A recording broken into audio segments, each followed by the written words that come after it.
महापौर साहेब त्या घाटासाठी सुद्धा तरतूद त्या ठिकाणी मिळाली पाहिजे, सीमा भिंत बांधली पाहिजे.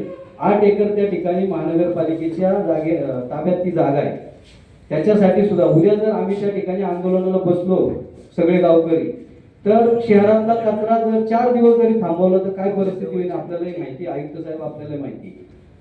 त्याच्यामुळं तो विषय त्या ठिकाणी गांभीर्यपूर्वक त्या ठिकाणी आपण घेतला पाहिजे. आणि पुनवळ्याचं आरक्षण या नवीन DPR मध्ये रद्द झालं. आमच्या मोशीमध्ये कचरा डेपो ग्रामपंचायत असल्यापासून आमच्या मोशीत कचरा डेपो आहे.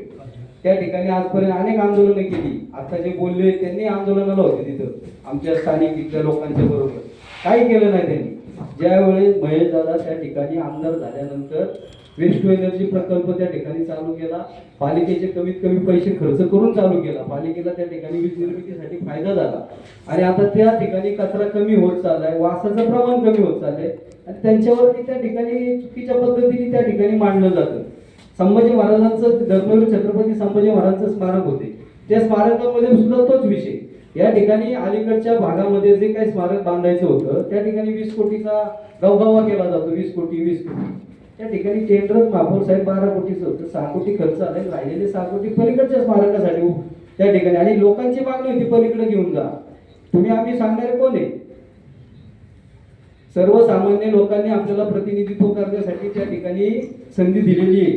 आणि त्या लोकांची मागणी होती की जे धर्मवीर छत्रपती संभाजी महाराज धर्मासाठी, देशासाठी, आपल्या स्वराज्यासाठी लढले, त्यांचं स्मारक मोठ्या सृष्टी त्या ठिकाणी झाली पाहिजे. त्या सृष्टीसाठी 5 एकर शासनाकडे मागितली होती, 2.5 एकर मिळाली. आणि त्या 2.5 एकर मध्ये आता त्या ठिकाणी स्मारक त्या ठिकाणी उभं राहते.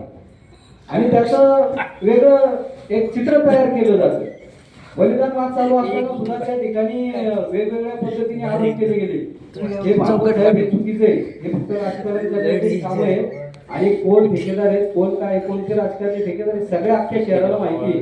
कोण ठेकेदार करते, कोणाचे लेबर कॉन्ट्रॅक्ट आहेत, कोण कुठल्या बिल्डिंग मध्ये पार्टनर आहेत, सगळ्या शहराला माहिती. त्याच्यामुळे कुणी कुणाला आरोप करण्यापेक्षा आपल्याला जनतेने या ठिकाणी त्यांची कामं